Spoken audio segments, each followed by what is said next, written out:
నమస్తే. నా పేరు Krishnamraju VVR, president Andhra Pradesh editors association. ఆంధ్రప్రదేశ్లో దురదృష్టవశాత్తు వ్యక్తిత్వ హనన హంతకులు పెరిగిపోతున్నారు. అంటే క్యారెక్టర్ అసాసిన్స్. ఈ క్యారెక్టర్ అసాసిన్స్ వేల సంఖ్యలో సోషల్ మీడియాను ఆక్రమించి నిత్యం కొన్ని వేల మందిని వెంటాడుతున్నారు, వేధిస్తున్నారు, వారి వ్యక్తిత్వాన్ని హననం చేస్తున్నారు. అది ఒక పార్శ్వం అయితే, రెండో భాగం ఏమిటంటే ఆంధ్రప్రదేశ్లో పనిచేసిన కొంతమంది ఐఏఎస్లు, ఐపీఎస్లు, ఈ మాజీలు కూడా ఇటువంటి దారుణాలకే ఒడిగడుతూ వ్యక్తిత్వ హననాలకు పాల్పడుతున్నారన్న విమర్శలు కూడా వస్తున్నాయి. దీనికి తగ్గట్టుగానే వారి చేష్టలు కూడా ఒక వర్గానికి లేదా ఒక రాజకీయ పార్టీకి, ఒక నాయకుడికి అనుకూలంగా ఉంటూ తమకిష్టం లేని మరో నాయకుడిని, అతని వ్యక్తిత్వాన్ని హత్య చేసే ప్రయత్నం చేస్తున్నారు. ఈ తాజా మాజీలు, దీనికి సంబంధించి గతంలో ఎన్నికలకు ముందు వరకు కూడా మీకు బాగా వినిపించిన పేరు ఎన్నికల సంఘం మాజీ అధికారి నిమ్మగడ్డ రమేష్ కుమార్ గారు అండ్ కో. అలాగే ఐఏఎస్ ఆఫీసర్ పివి రమేష్ గారు. వీరు ఎన్నికల ముందు వరకు కూడా జగన్మోహన్ రెడ్డి పరిపాలనను, జగన్మోహన్ రెడ్డిని కూడా వ్యక్తిగతంగా టార్గెట్ చేశారు. దీనికోసం అని చెప్పి వీరైతే సిటిజన్స్ ఫర్ డెమోక్రసీ అనే ఒక సంస్థను కూడా ఏర్పాటు చేశారు తాత్కాలికంగా. ఈ సిటిజన్స్ ఫర్ డెమోక్రసీ అనేది కేవలం ఆంధ్రప్రదేశ్ వరకు మాత్రమే పరిమితం చేశారు. పొరుగునే ఉన్న మరో తెలుగు రాష్ట్రం తెలంగాణ వైపు కన్నెత్తి చూడలేదు. వారి కార్యకలాపాలన్నీ కూడా ఆంధ్రప్రదేశ్లో జగన్మోహన్ రెడ్డిని టార్గెట్ చేయడానికే పరిమితం చేశారు.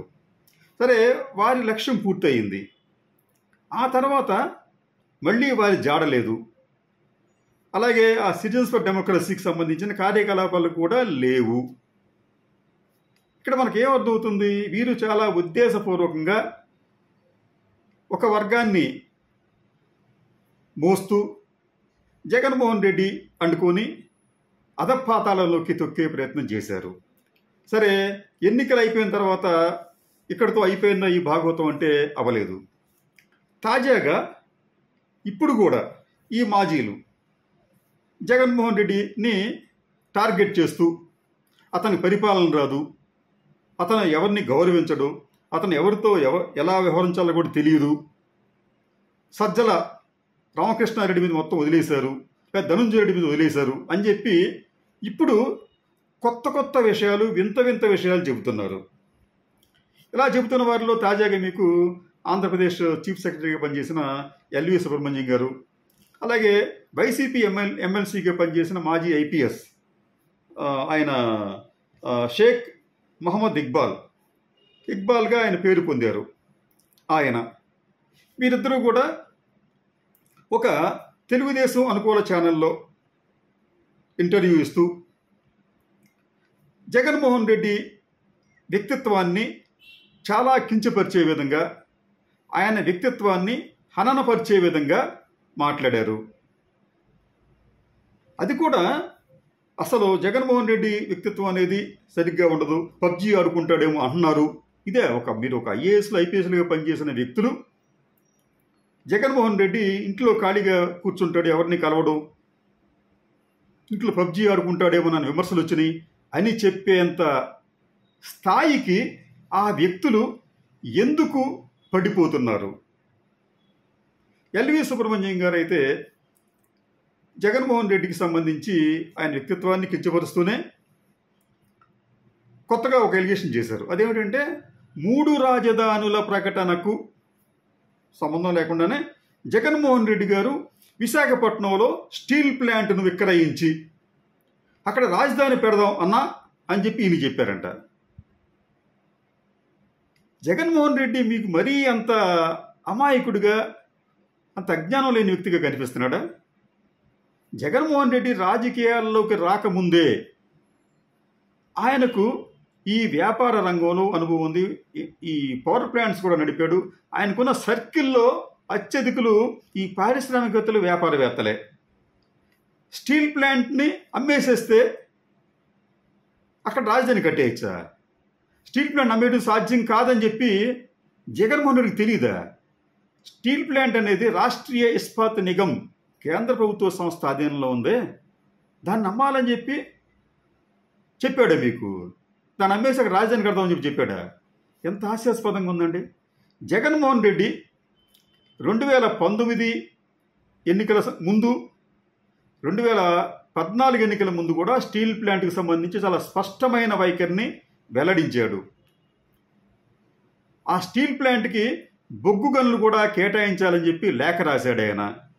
దానిని ప్రైవేట్ పరం చేయొద్దని చెప్పి లేఖ రాశాడు. అటువంటి వ్యక్తి అంత అవివేకంగా ఈ స్టీల్ ప్లాంట్ నమ్మేద్దాం, మనం 33,000 ఎకరాలు వచ్చేస్తుంది, అక్కడ మనం రాజధాని పెట్టేద్దాం అని చెప్పి అంటాడా?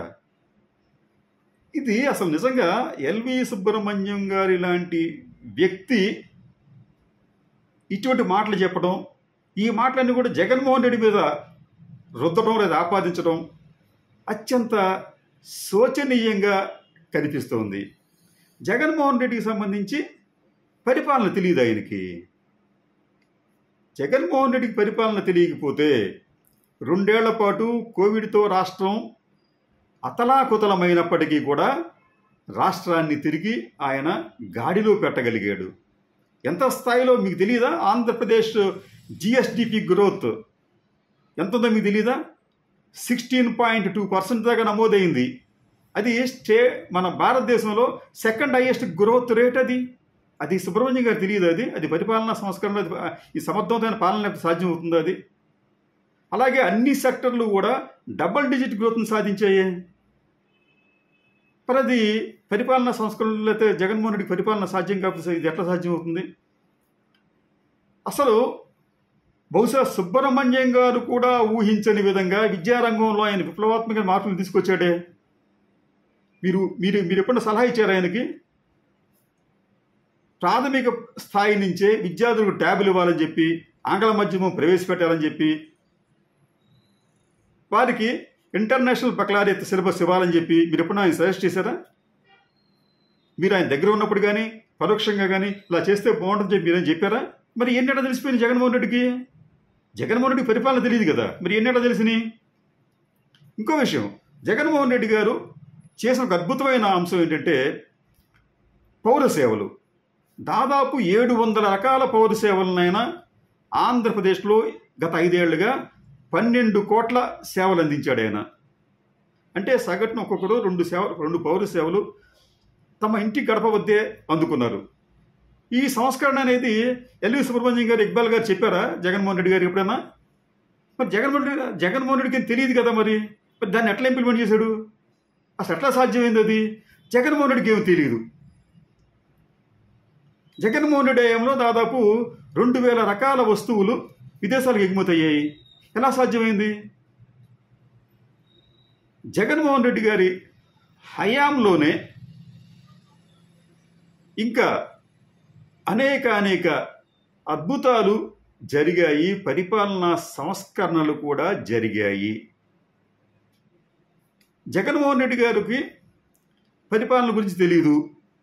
మరి ఆయన దాదాపు 30 లక్షల మందికి ఇళ్ల పట్టాలు ఎందుకు ఇచ్చాడైనా?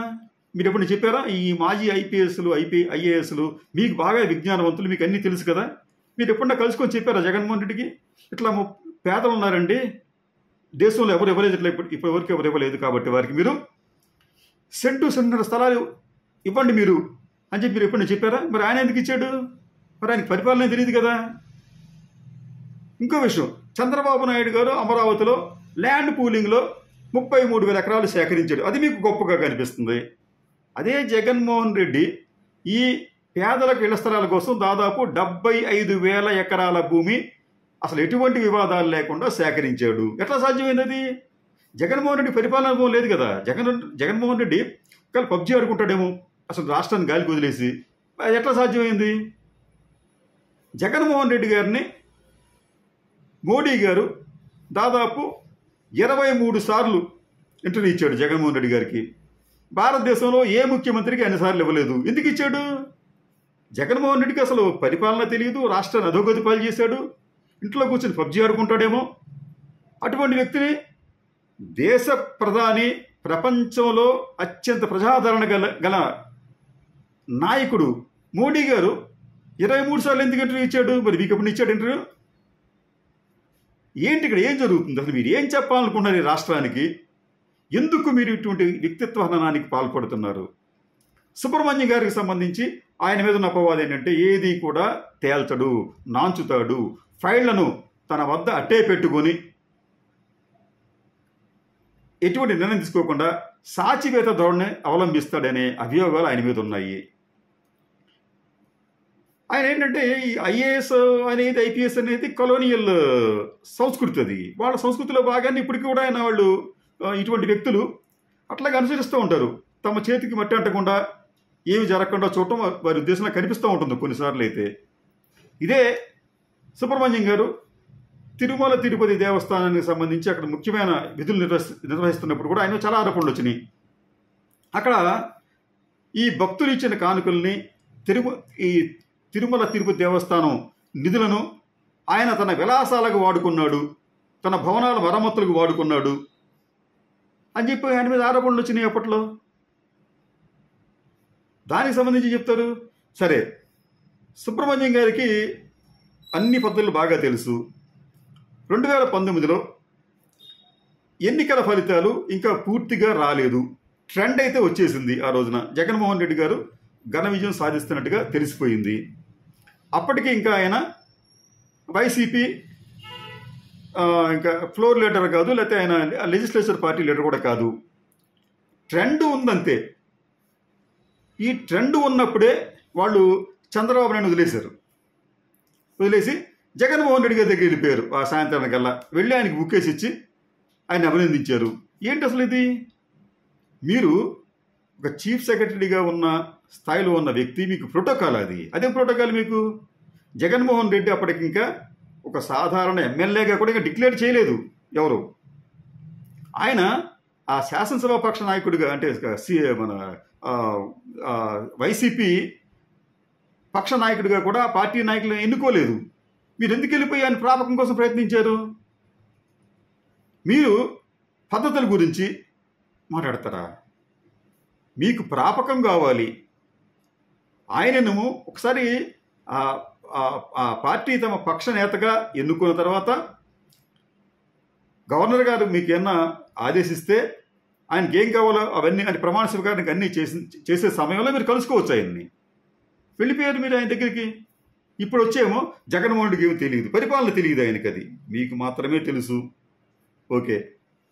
రెండో అధికారి ఇక్బాల్ గారు, వారి చరిత్ర కూడా ఒక్కసారి మనం గమనిస్తే ఆయన మచ్చలేని కెరీర్ అని చెప్పి అంటారు. మరి నాకైతే అంత అవగాహన, ఎందుకంటే నేను దాదాపు 38 సంవత్సరాలు ఈ జర్నలిజం ఫీల్డ్లో అనేక మంది ఐఏఎస్లతో, ఐపీఎస్లతో క్లోజ్గా వారిని గమనించడం, వారితో మాట్లాడటం జరిగింది. అయితే ఇక్కడికి వచ్చేటప్పటికి ఎందుకో కారణం తెలియదు కానీ మీకు రాష్ట్రం విడిపోకముందు తెలంగాణ ప్రభుత్వం ఎన్ని వక్ఫ్ బోర్డులో స్పెషల్ ఆఫీసర్గా వేస్తే ఇదే ఆయన మతానికే చెందిన ముస్లింలు, ఈయన వలన మొత్తం వక్ఫ్ బోర్డు అంతా నాశనం అయిపోతుంది, భూములకు న్యాయం జరగట్లేదు, ఆయన తొలగించాలని చెప్పి ఒత్తిడి తెచ్చారు. ఇదే ఆయన చంద్రబాబు నాయుడు గారికి చీఫ్ సెక్యూరిటీ ఆఫీసర్గా పనిచేశారు. ఇదే ఇక్బాల్ గారు ఒకసారి ఈ రాష్ట్ర విభజనకు ముందు రాష్ట్రం విడిపోతుందనే బాధతో తన పదవికి, తన ఉద్యోగాన్ని కూడా రాజీనామా చేయాలని ప్రయత్నించారు. అంటే ఆయనకు అప్పటి నుంచే కూడా కొంత ఏదో రాజకీయంగా కొంత ఉండాలని చెప్పి ఏదో ఉన్నట్టుంది ఆయనకి. అది అభ్యంతరం లేదు, ఉండొచ్చు. ప్రతి పౌరుడు కూడా రాజకీయాల్లో పార్టిసిపేట్ చేయొచ్చు. ఆయనకి జగన్మోహన్ రెడ్డి కొంత ఆయనకి అండగా ఉంటే ఆయన రాజకీయాల్లోకి వచ్చాడు. ఆయన బాలకృష్ణ మీద పోటీ చేసి హిందూపూర్లో ఓడిపోయాడు. ఓడిపోతే జగన్మోహన్ రెడ్డికి ఏం తెలియదు పాపం. జగన్మోహన్ రెడ్డి అసలు పరిపాలన సంగతి ఏం తెలియదు కదా అతనికి. అది ఎవరు చెప్పినా ఏం చెప్పినా వినడు. అటువంటి జగన్మోహన్ రెడ్డి మీరు ఓడిపోయారనే సానుభూతితో మీకు ఎమ్మెల్సీ ఇచ్చాడు. జగన్మోహన్ రెడ్డి పాలన తెలియదు కదా. అంటే మీకు పాలన తెలియకపోకుండా మీకు ఎమ్మెల్సీ ఇచ్చాడంటే ఏం జరిగింది అక్కడ? అంటే జగన్మోహన్ రెడ్డి నిర్ణయం తప్పని చెప్పి మీరు చెప్తున్నారా? ఇప్పుడు ఏం చెప్తున్నారు మీరు? జగన్మోహన్ రెడ్డికి పాలన గురించి ఏమి తెలియదు. జగన్మోహన్ రెడ్డి పాలన తెలియకపోతే అసలు మీకు ఎమ్మెల్సీ ఎందుకు ఇస్తాడు మీకైనా? తర్వాత మీకు ఆ హిందూపూర్కి సంబంధించి పార్టీ పరంగా మిమ్మల్ని అక్కడ ఉంచితే మీరు పార్టీలో ఒక కలహాలకు కారణమయ్యారని చెప్పి ఆరోపణలు మీ మీద వచ్చాయి. అది అందరికీ తెలుసు. అలాగే అక్కడ పార్టీ ఇన్ఛార్జి ఒక ఆయన్ని చంపేస్తే, హత్య చేస్తే ఆ హత్యకు కారకుల్లో ఒకరి మీ దగ్గర సన్నిహితంగా ఉండే వ్యక్తి అని చెప్పి కూడా జగన్మోహన్ రెడ్డి తెలుసు. కానీ మిమ్మల్ని ఎప్పుడైనా ఏమైనా అడిగాడు ఆయన? ఎప్పుడు అడగలేదే మీకు ఆయన్ని. మరి ఆయన పేరు C Ramakrishna Reddy, party coordinator YCP. ఆయన్ని చంపేస్తే అది మీతో సన్నిహితంగా ఉండే వ్యక్తి మీదకి ఆ ఆరోపణలు వస్తే జగన్మోహన్ రెడ్డి మిమ్మల్ని అనలేదే. అంటే జగన్మోహన్ రెడ్డికి ఎందుకంటే మిమ్మల్ని ఎందుకు అనలేదంటే జగన్మోహన్ రెడ్డికి పరిపాలన అనుభవం లేదు, ఎవరితో ఎట్లా ఉండాలో తెలియదు, అందుకని మిమ్మల్ని అనలేదు ఆయన. జగన్మోహన్ రెడ్డికి పరిపాలన అనుభవం లేదు, అందుకనే మీకు ఎమ్మెల్సీ ఇచ్చాడు, ఆయనకి మీకు ఇచ్చాడు. అంటే అసలు ఎట్లా చెప్తారు జగన్మోహన్ రెడ్డికి అసలు ఏమీ తెలియదు పరిపాలన అని చెప్పి మీరు ఎట్లా చెప్పగలుగుతారు? ఆ తర్వాత మీరు మిగతా అందరి రాజకీయ నాయకుల్లాగే ఎమ్మెల్సీకి రాజీనామా చేశారు, తెలుగుదేశం పార్టీలో జాయిన్ అయ్యారు. మీకుని మిగతా రాజకీయ నాయకులకి ఏం తేడా ఎక్కడ ఉంది? అది వెళ్లే ముందు బురద జల్లటం కాకపోతే వెళ్ళిన తర్వాత వెళ్లే ముందు ఏమీ లేదు, వచ్చిన తర్వాత మీరు బురద జల్లుతున్నారు. అంటే దీని వెనకాల ఎవరున్నారు ఇక్కడ? మీలాంటి వ్యక్తిత్వ హననాలకు పాల్పడే వ్యక్తుల వెనక ఈ రోజున ఎవరున్నారు? అది కూడా అందరికీ తెలుసు. ఆ వెనకాల ఉన్న మూల విరాట్ ఎవరో అందరికీ తెలుసు. మీరు ఎవరైతే ఆరాధిస్తారో, ఎవరైతే గొప్ప విజనరీగా భావిస్తారో ఆయనకు సంబంధించి ఎన్ని తప్పులు చేసినప్పటికీ కూడా అవన్నీ మీకు ఒప్పులుగానే కనిపిస్తాయి. జగన్మోహన్ రెడ్డి ఇన్ని మంచి పనులు చేసినప్పటికీ కూడా అతను ఒక నిరంకుశుడు, లేకపోతే పరిపాలన రాదతనకి, ఎవరిని గౌరవించడు, ఇంట్లో కూర్చొని పబ్జీ ఆడుకుంటాడేమో అనే భావన మీకుంటుంది.